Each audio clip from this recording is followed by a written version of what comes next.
Yo, what is up guys, Delboy here, aka Blue Collar Sports TV.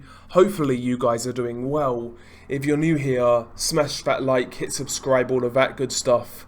So, Dereck Chisora defeats Kubrat Pulev by a split decision in their rematch. Of course, first time around in 2016, Pulev won by a split decision. Here we are 6 years later, Chizzora avenges that defeat. Now, the first sort of 6 or 7 rounds of this fight was the exact sort of fight in which I was expecting. Going into this fight, I wasn't exactly hyped for it or excited. You know, first time around, their fight was pretty dull, pretty uneventful, a lot of clinching, a lot of holding, a lot of mauling, and ultimately, you know, first time around, it was a dull fight. And that's really exactly how this fight played out in like the first 6 or 7 rounds, I would say. Right from the very first bell, Kubrat Pulev was initiating clinching, and Chizzora up close was, you know, doing his usual kidney punches, shots to the back of the head. Both guys were pretty dirty, though it has to be said, for the most part in this fight, it was Pulev who was initiating the clinches. Pulev was, you know, obviously he was trying to keep it long, box behind that jab and follow up with the sort of straight right hand and also the right uppercut. He wanted to keep Chizzora at range, and when Chizzora got close, all he really was resorting to was tying Chizzora up. It was really messy, really ugly, and yeah, the first 6 rounds, honestly, I felt Chizzora, although a lot of his work wasn't clean, I felt he was the guy trying to make the fight. At least he was the guy trying to make it a bit of a fan-friendly affair. Whereas Pulev, yeah, he was boxing, he was catching Chizzora with his jab and his straight right hand from the outside, but it was very passive. He wasn't really loading up or anything like that. He wasn't putting any sting on his shots. He was really just touching. Whereas Chizzora was trying to throw with some leather in the first half of this fight. You know, he was landing some pretty good body shots, and overall, I would say he was the man who was dictating the fight. After the 7th round, I think Pulev might have been slightly buzzed in round 7. However, it has to be said that that shot was not actually a shot. It was actually a forearm shot from Chizzora. He went for the overhand right, and he caught Pulev with his forearm. So yeah, Pulev was slightly buzzed, but it wasn't a legal shot anyway. Round 8, and I felt in the second half of this fight, round 8 onwards, I felt Pulev did a better job at keeping range and, you know, finding shots on the outside, the 1-2, the jab, the straight right hand, etc. And in round 8, Kubrat Pulev actually hurt Dereck Chisora with a right uppercut. In this fight, Chizzora was actually trying to move his head.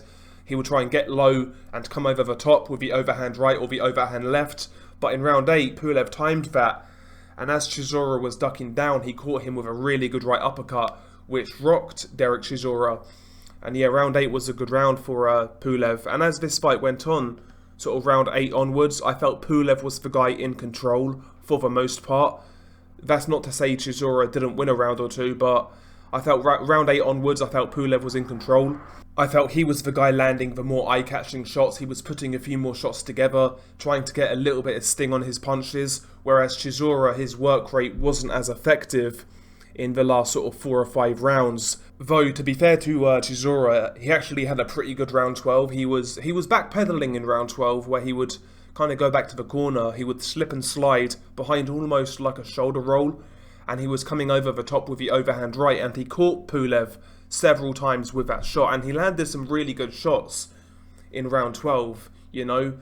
But ultimately, I mean, yeah, the last sort of 4 rounds or so was much more entertaining, but still it was very messy. There was a lot of clinching, there was a lot of mauling, and there was a lot of holding, and honestly, the first sort of 6 or 7 rounds of this fight were an absolute eyesore, quite frankly, but you know, it certainly livened up in the last sort of 4 or 5 rounds. And yeah, in regards to the scoring for this fight, I have to be honest, I wasn't scoring this fight round by round. To me, it looked like a pretty close fight, but if I were to give it to anybody, I'd probably give it to Chizzora, just based on his superior work rate. He was the guy trying to make the fight. Although Chizzora was fouling, I felt a lot of his fouls came after Pulev initiated the clinch. So I mean, this fight really is what you like. I mean, Do you prefer the long-range boxing of Pulev mixed with clinching, or do you prefer Chizora's work rate, although messy, on the inside? What do you really prefer? I mean, I felt this fight could have gone either way, but if anybody deserved it, I felt it was Dereck Chisora, quite frankly.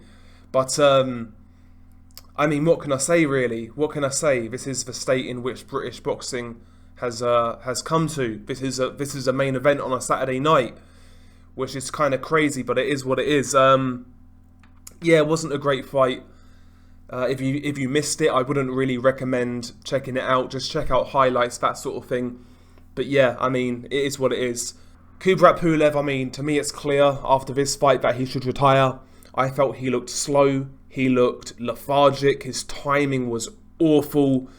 I mean, I felt Pulev looked pretty dreadful in this fight, quite frankly. And yeah, he should retire. And honestly, in any sane world, Dereck Chisora, he should retire, quite frankly. I mean, he looked pretty poor in this fight. He just worked harder. You know, both guys have seen better days. Chizzora in particular has taken a lot of beatings. He's been stopped a few times now. Chizzora's a very tough man. He said after this fight that he would, you know, he's on the way out. He's only got a couple fights left. Well, I say call it now. Call it on a win. Call it on a high point. You know, quite frankly, I don't really see the sense of Chizzora sticking around and getting hurt. That's how I see it, at least. You know, Chizzora to me has been a pretty good servant to British boxing, and I think it would be ideal now to call it a day. But he's talking about, you know, fighting Deontay Wilder, and honestly, I don't think that's a good idea.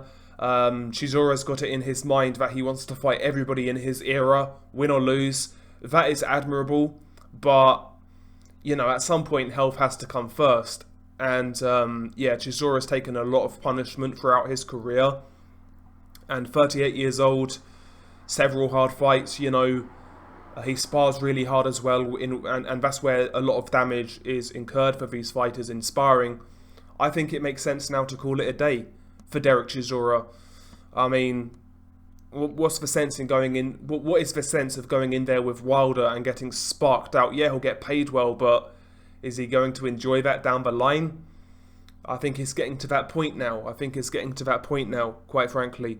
If I was around Chizzora, I'd probably tell him to call it a day. But, you know, on the flip side, that's probably what has, you know, that's what's led to Chizzora being able to stick around for so long and be relevant. It's that never say die attitude. So, you know, it is what it is. It is what it is. We'll see what he does next.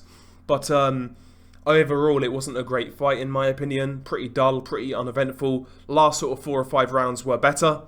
But again, if you haven't seen it, just watch some highlights. Don't waste your time and watch the whole fight. That's what I would say. Anyway, share your thoughts below. It's been your guy Delboy. Peace.